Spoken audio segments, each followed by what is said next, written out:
Assalamualaikum warahmatullahi wabarakatuh. Perkenalkan, nama saya Nandin Siliansi, NPMC 1A020020 dari kelas 3B Ekonomi Pembangunan.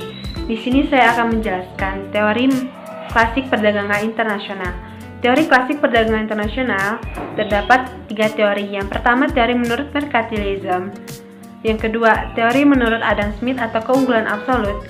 Yang ketiga, teori menurut David Ricardo atau keunggulan komparatif.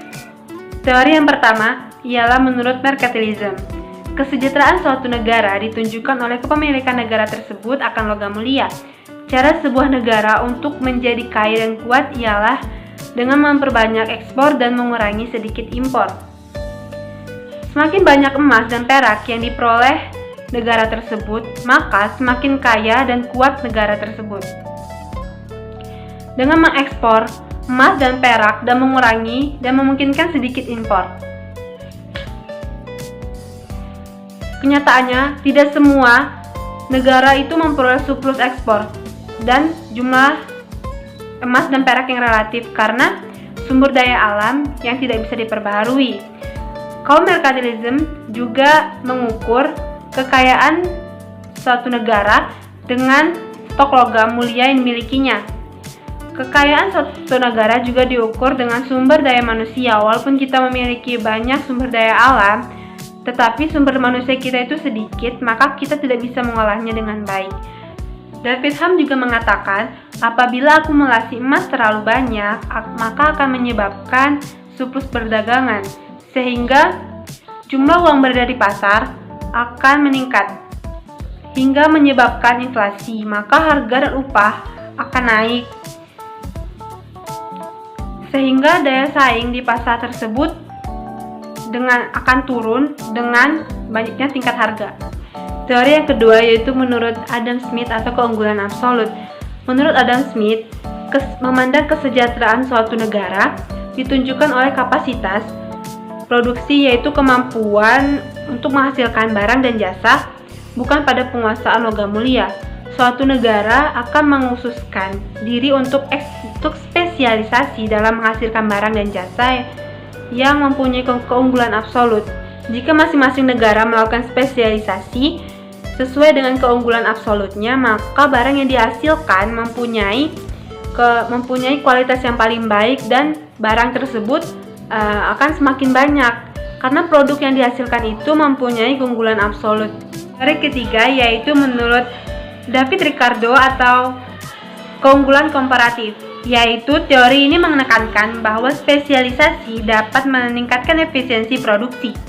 Suatu negara dapat melakukan spesialisasi meskipun tidak memiliki keunggulan mutlak, yakni dengan melakukan spesialisasi dengan barang yang memiliki kekurangan yang kecil dibanding dengan produksi barang lain. Teori keunggulan komparatif juga mengatakan bahwa perdagangan masih bisa terjadi dan menguntungkan di antara dua negara, meskipun hanya satu negara memiliki keunggulan pada kedua jenis barang tersebut. Keunggulan komparatif ialah keunggulan yang dimiliki suatu negara karena memiliki keunggulan lebih besar pada suatu barang dibanding dengan negara lain, sedangkan negara lain itu memiliki kelemahan yang lebih kecil pada barang lainnya. Mengapa Indonesia belum menjadi negara maju? Padahal kekayaan sumber daya alam yang dimiliki Indonesia itu sangat melimpah, karena di dalam teori merkantilisme juga dikatakan bahwa satu-satunya cara bagi suatu negara untuk menjadi kaya dan kuat ialah dengan melindungi perekonomiannya dengan melakukan ekspor lebih besar daripada impor, dan surplus yang dihasilkan berupa logam mulia, khususnya itu emas dan perak. Nah, tujuan utama perdagangan internasional ialah untuk memperoleh logam mulia, contohnya emas. Emas merupakan barang mewah dan sangat mahal, dan termasuk barang tetap, sehingga tidak semua negara memperoleh surplus ekspor dan jumlah yang relatif karena sumber daya alam yang tidak bisa diperbaharui. Kekayaan suatu negara juga diukur dengan sumber daya manusianya. Walaupun kita memiliki sumber daya alam yang banyak, tetapi sumber daya manusia kita itu sedikit, sehingga kita tuh tidak bisa mengolah sumber daya alamnya itu dengan baik. C. Mengapa David H. mengatakan bahwa akumulasi emas menyebabkan daya saing suatu negara itu menjadi turun? Karena apabila akumulasi emas itu terlalu banyak, maka akan menyebabkan surplus perdagangan, sehingga jumlah uang beredar di pasar itu akan meningkat, yang menyebabkan inflasi, sehingga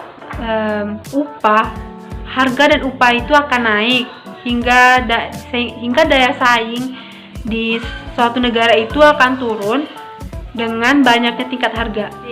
Apa perbedaan keunggulan mutlak atau absolute advantage dan keunggulan komparatif atau comparative advantage? A. Teori keunggulan mutlak, yaitu teori ini menjelaskan bahwa suatu negara itu dikatakan memiliki keunggulan mutlak jika mampu memproduksi suatu barang dengan biaya yang lebih rendah, sehingga barang hasil produksinya secara mutlak mempunyai keunggulan. Contohnya yaitu negara A memproduksi mesin per tahun itu 100 unit, kalau produk pangan itu 1000 unit per tahun.